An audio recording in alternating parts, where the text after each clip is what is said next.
O'clock p.m. here in Seoul. I'm Devin Whiting at the Arirang News Center, and we're breaking into our regular programming to bring you the latest briefing from the South Korean health authorities. That should start momentarily. We'll be hearing about the latest figures as well as any measures or recommendations the government is coming out with. We do know that today South Korea confirmed 25 new cases, and that's the third day it's been in the 20s. Now let's go to the site and listen into the briefing. So today's briefing will be provided by First Vice Head of the Central Disaster and Safety Countermeasures Headquarters, Bang Neung-hoo, and we also have Tae-ho Yoon and also Kang-ho Lee and Jun-gyu Lee from the Central Disaster and Safety Countermeasures Headquarters, and Sang-soo Lee from Minister of Education, Jin-gon Lee from Minister of the Legal Affairs here, and we will be providing the sign language translation, and we will have Minister Bang Neung-hoo explaining about the COVID-19 status and situation, and then he will go through a Q&A session. So we will first hear from Minister Bang Neung-hoo.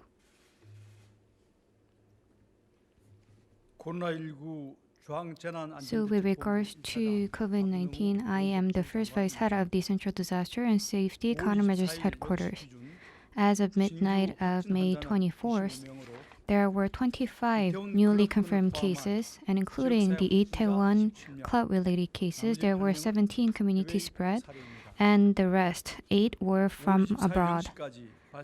And until midnight of May 24th, there were total of 11,190 cases, and there are 711 people still being treated. And this is the result of carrying out more than 820,000 tests.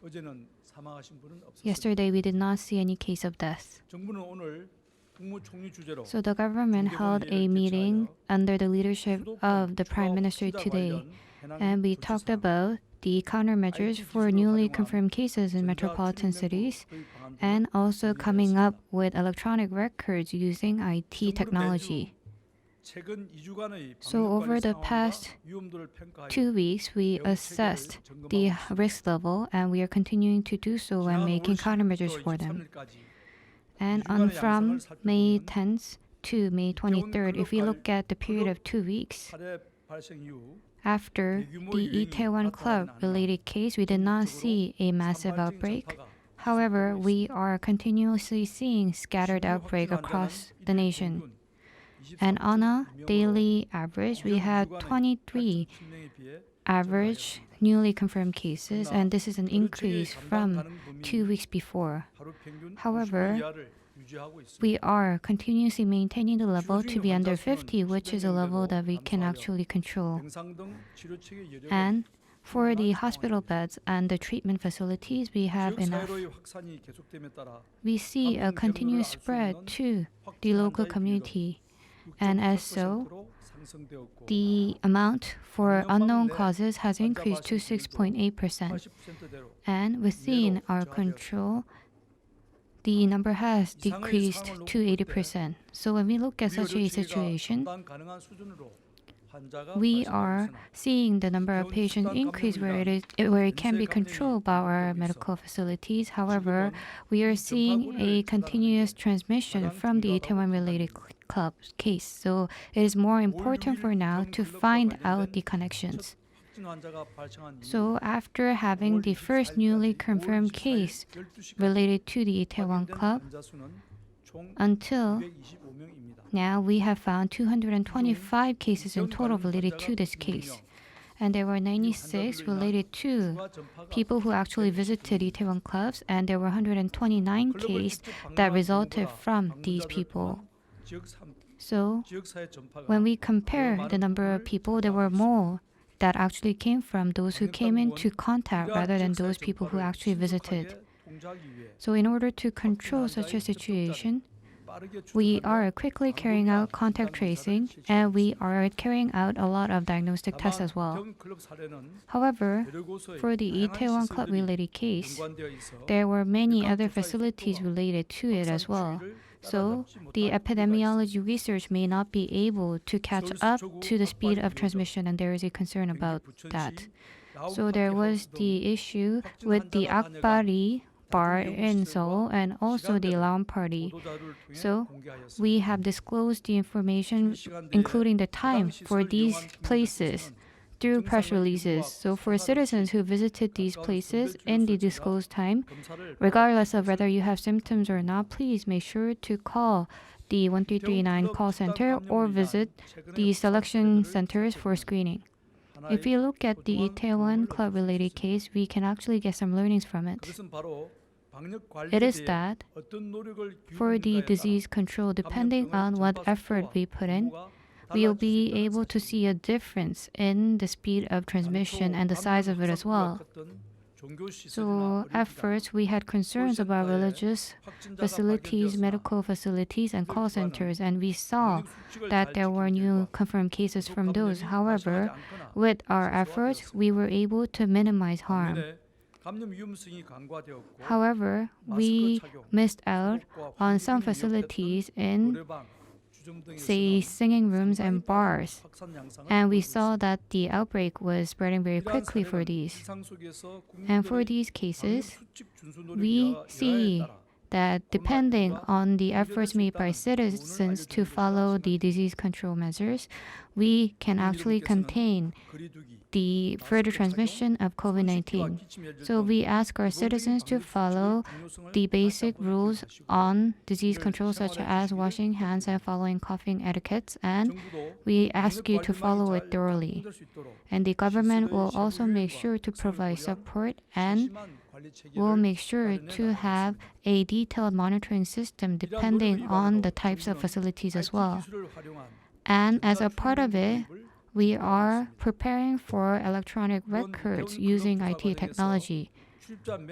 While monitoring the Itaewon Club-related cases, we saw that there were false records given by people who entered, and that had a difficulty in terms of the epidemiology research. So we saw a delay in follow-up measures because of that, and that led to further spread.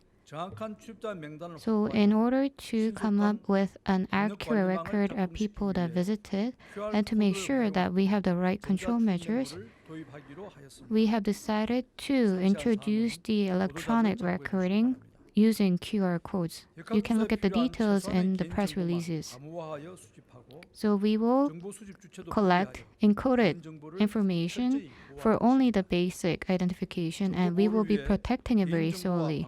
And for information privacy, we're going to separate out the personal information from the visits. And we're going to make sure that this is stored in different places, respectively. And only when we need it for epidemiology research purposes, we will bring these together and we will be able to make quick follow-up measures with it. And after 4 weeks for epidemiology research, it will be deleted automatically. So for clubs and indoor bars and other high-risk areas, we're going to make this obligatory, and for other facilities, they can actually use it flexibly. And we're going to put such measures. And this will only be temporarily introduced when we are at a high risk level. And we're going to do some piloting so that we can see if we can attempt to use it within June. So by having the electronic recording system, we believe that we will be able to make sure more accurate and quick disease control measures. And we believe that there will be less of a burden about the disclosure of personal information. And we are also improving the measures for multi-use facilities, such as the coin singing rooms. So we have gone through active monitoring, and we found that in some cases, the disease control measures were not being followed. So we have taken action for those. We also went through the nighttime crackdowns, and we saw that around 6,000 facilities stopped operation. And for 1,700 facilities that were still operating, we actually applied the administrative orders for 8 of them. And if these come together with the rules followed by our citizens, we believe that we will be able to catch up to COVID-19 and we will be able to minimize harm. And also, in preparation for the re-outbreak of COVID-19, we're going to increase hospital beds. So for high-risk groups, such as the elderly and those with chronic illness, there is a risk that their symptoms could be exacerbated. So for these people, we are preparing the negative pressure hospital beds to treat these people. And in the future, as this may go on for a long time, we're going to prepare hospital beds in advance. And for 97 hospitals that actually provided the hospital beds, we're going to support them with the cost of equipment. And at most, we're going to provide 4 billion won so that we can secure more hospital beds and equipment. And for these beds, in normal times, we can actually use it for general use, but if necessary, we're going to make a transition so that it can be used for high-risk patients. And we ask the local hospitals to participate in this business as well. And in the future, the government will continue to expand infrastructure so that we can treat people at a high-risk level. And next, we are going to mention about the strengthening of measures for foreigners who are entering into Korea. So after COVID-19, we saw a decrease in number of people entering Korea from abroad. So we have seen a total of 1.5 million people entering. And in the same period last year, we have seen 10 million people entering. So this is a big decrease.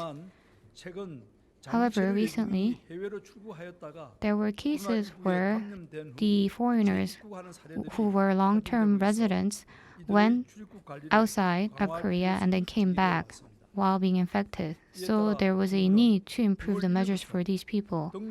So starting on June 1st, we're going to make some measures so that people have to have the results of the diagnostic test, and we're going to have some permits for the long-term residents going abroad. And this is to minimize newly confirmed cases. And even for long-term foreign residents, they have to get permits to leave Korea or re-enter Korea, and they also have to get the result of the diagnostic test that was taken 48 hours to their entrance. And in order to make sure that imported cases do not lead to community spread, we're going to have thorough quarantine measures, and we're going to come up with reasonable measures as well. Last week, starting with the senior students, and starting on 27th, we will have the kindergarten, elementary, middle school, and high school students going back to school. So we have to ensure that our students can have normal classes within their schools, and we have to make concerted efforts to do so. So we have to make sure that community spread does not lead to schools. So we ask you to refrain from making use of the multi-use facilities such as the singing rooms, and we ask you also to follow the guidelines very thoroughly. And the weekend, we believe that there would have been gatherings or there would have been religious services. So if you feel unwell, please stay at home and monitor your status. And if you have symptoms, please make sure to call clinics or 1339 so that you can get tested at screening centers. Until now, because of COVID-19, we try to make a new path so that we can protect our community. And our citizens made a lot of efforts within their daily lives, and thanks to the dedication of our medical practitioner, we were able to make small progress. And now we are in the new social system of distancing in daily life, and it is our third week into it. Until now, within crisis, we got stronger and we adapted to the new system. So now, we are getting lessons and learnings to live in the post-COVID-19 society. So I hope that we'll be able to be reasonable and we'll be able to adapt it, and the government will actually stay forward. Thank you. And that'll conclude our coverage of this briefing. Thank you for watching. Arirang News will be back at the top of the hour.